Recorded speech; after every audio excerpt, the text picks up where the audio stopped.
Good morning. I hope to find you all nice and well and safe. And we're going to talk about the Roman Republic today. Complicated stuff. You see, when the Romans got rid of the kings, they decided they had to find a way of governing themselves. And the first thing that they did, as they always will always do, the Romans, they will always look at the Greeks. You know, they were so good. They were right there in the south. And they thought about democracy, but you see, to give the power to the people is a big responsibility, you know. And usually the solution is that the people just keep talking and they don't do anything. And so they said, no, forget about that. No, and so they organized themselves in their own form of government. It's the Republic, the Roman Republic. So, you know, it's not necessarily a democratic republic, but it's a republic. In other words, res publica, two words. While the Greeks, the Demokratia, demos, the people, kratia, the power to them, the Romans, they got everybody together around the common good. Res publica, the public thing. And everybody will work very happily for that. And the public thing for the Romans was a very simple thing to achieve because those guys were farmer soldiers. You see, you need a very homogeneous society to make it work. Common interest, you see, and the common interest of the Romans were, either to work the land or to go to war. I mean, 3 months you work the land, 3 months you go to war. And that's how Rome expanded very, very successfully at the beginning. And everybody was very happy with it. And they could send their children to create new colonies, to have more land, and so on. Yes. So the Romans, the government of Rome was organized in a place like this. I make a little drawing so you can actually see it.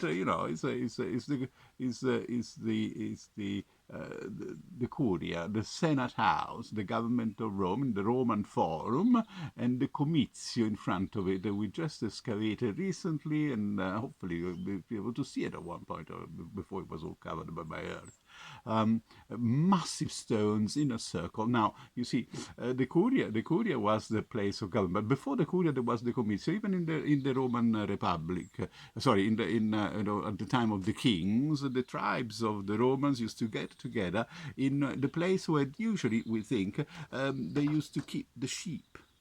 A circular area contained with a wall stone, dry wall stone, where people would sit around on the stone, on the wall, and the person in the middle will be declaiming, and the king, the most courageous person. That was the election of the Roman was for the person that really had the stuff to be in power,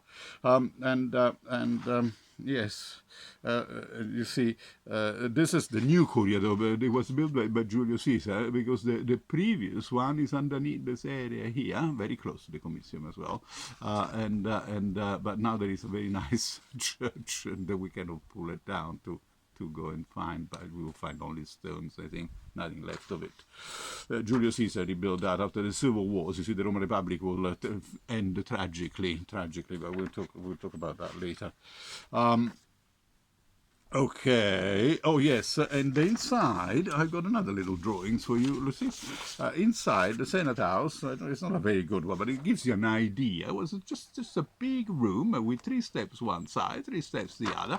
At the end of it, there was a statue of victory, and then the old senators used to be here with the council, the tribunes and things like that.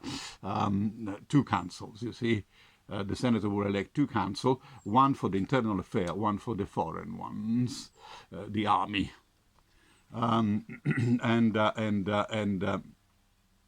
then it's interesting. They will have a very very sparse furnishing, you know, just foldable chairs in there where the senator would be sitting.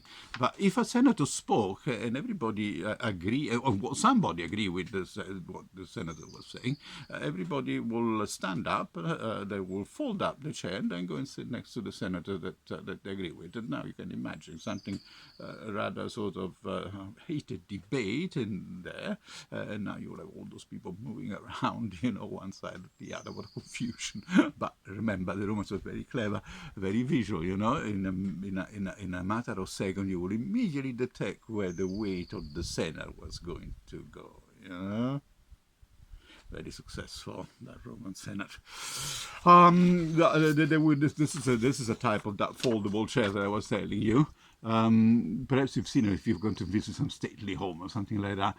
Important places, they still have those chairs, and yes, senatorial chairs. They're called. That's why they're called senatorial chairs. Having said that.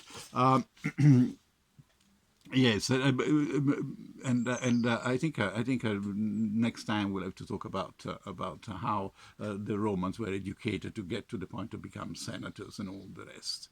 Have a good time. Bye bye.